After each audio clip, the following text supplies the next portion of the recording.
प्रिय विद्यार्थियों और कविता प्रेमियों, आइए केदारनाथ सिंह की कविता बनारस समझने का प्रयास करते हैं। मेरी नज़र में आधुनिक हिंदी कविता के दो कवि ऐसे हैं जिनका असर न सिर्फ उनकी पीढ़ी की कविताओं पर पड़ा, बल्कि बाद की कविताओं पर भी उनका असर तारी होता हुआ नजर आया, प्रकट होता हुआ दिखाई पड़ा। ऐसे दो कवि मेरी नज़र में सूर्यकांत त्रिपाठी निराला और केदारनाथ सिंह हैं।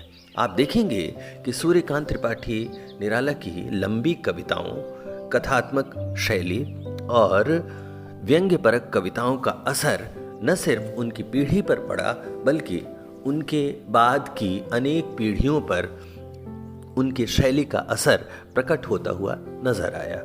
ठीक इसी तरह केदारनाथ सिंह की कविता, जो नई कविता काव्य आंदोलन के दौर में अपने पूरे शबाब पर हिंदी काव्य संसार में प्रकट होती हुई नजर आई, उसमें जो खास बात थी वह थी बिंबों की संरचना, साथ ही कहने की शैली, बातचीत शैली में वे अपनी बात कहते हुए नजर आते हैं। एक और बात मुझे उनकी कविताओं में नजर आती है, वह गांव का, कस्बे का जो लोक है उसका किस तरह से महानगर की गहमा गहमी से मुकाबला होता है।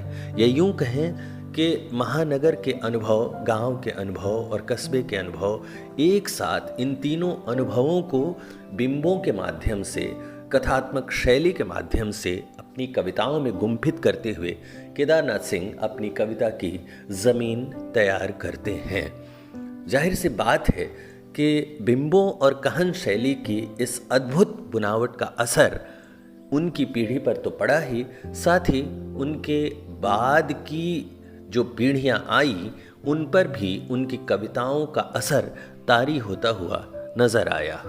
आइए समझते हैं केदारनाथ सिंह की कविता बनारस। लेकिन देखिए कि बनारस क्यों मशहूर है, इस पर भी एक नज़र डाल लें। भारत के अद्भुत शहर बनारस की संरचना का यह विलक्षण संयोग है कि यह जितना प्राचीन है उतना ही नवीन भी।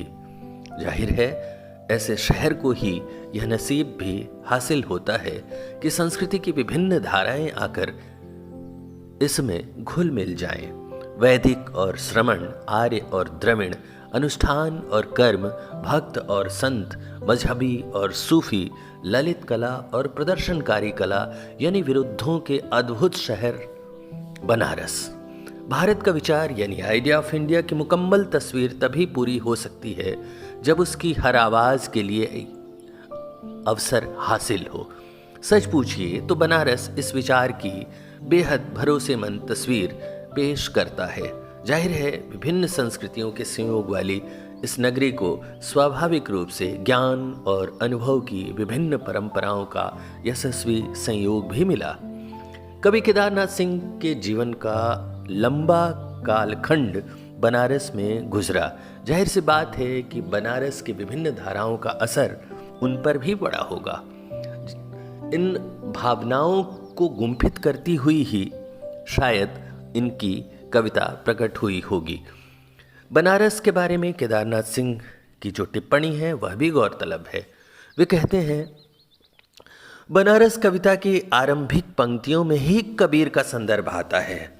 कबीर जिस जगह पाए गए थे उस स्थान का नाम है लहरतारा।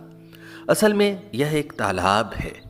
मैंने अपनी कविता में कबीर की परंपरा को आधार बनाया है, बनारस की मिथकीय परंपरा को नहीं।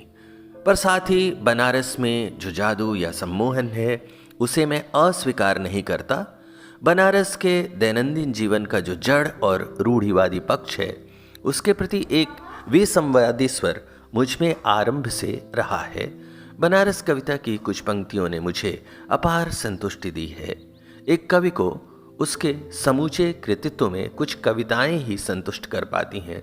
सच कहूँ तो कुछ पंक्तियां ही रचनाकार के कृतित्व का बहुलांश उसे निराश ही करता है। जाहिर सी बात है केदार जी जब बनारस कविता पर अपनी बात कहते हुए नजर आते हैं तो इस कविता को अतिरिक्त स्नेह, अतिरिक्त सजल नज़र से देखते हुए भी नजर आते हैं। आइए समझते हैं बनारस कविता। पहले इस कविता का पाठ। इस शहर में वसंत अचानक आता है, और जब आता है तो मैंने देखा है लहरतारा या मड़ुआडीह की तरफ से उठता है धूल का एक बवंडर, और इस महान पुराने शहर की जीभ किरकिराने लगती है। जो है वह सुगबुगाता है, जो नहीं है वह फेंकने लगता है पछकियां। आदमी दशाश्वमेध पर जाता है और पाता है घाट का आखिरी पत्थर कुछ और मुलायम हो गया है। सीढ़ियों पर बैठे बंदरों की आंखों में एक अजीब सी नमी है और एक अजीब सी चमक से भर उठा है भिखारियों के कटोरों का निचाट खालीपन। तुमने कभी देखा है खाली कटोरों में वसंत का उतरना? यह शहर इसी तरह खुलता है, इसी तरह भरता और खाली होता है यह शहर। इसी तरह रोज रोज एक अनंत शव ले जाते हैं कंधे अंधेरी गली से चमकती हुई गंगा की तरफ। इस शहर में धूल धीरे धीरे उड़ती है, धीरे धीरे चलते हैं लोग, धीरे धीरे बजते हैं घंटे। शाम धीरे धीरे होती है।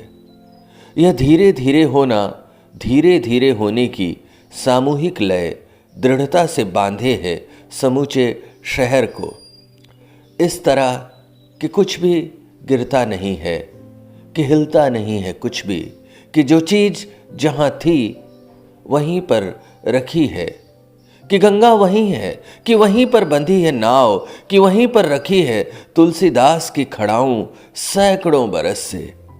कभी सही सांझ बिना किसी सूचना के घुस जाओ इस शहर में, कभी आरती के आलोक में इसे अचानक देखो। अद्भुत है इसकी बनावट। यह आधा जल में है, आधा मंत्र में, आधा फूल में है, आधा शव में, आधा नींद में है, आधा शंख में। अगर ध्यान से देखो तो यह आधा है और आधा नहीं भी है। जो है वह खड़ा है बिना किसी स्तंभ के, जो नहीं है उसे थामे हैं राख और रोशनी के ऊंचे ऊंचे स्तंभ, आग के स्तंभ और पानी के स्तंभ, धुएं के, खुशबू के, आदमी के उठे हुए हाथों के स्तंभ। किसी अलक्षित सूर्य को देता हुआ अर्घ्य शताब्दियों से इसी तरह गंगा के जल में अपनी एक टांग पर खड़ा है यह शहर, अपनी दूसरी टांग से बिल्कुल बेखबर। आइए कविता समझते हैं।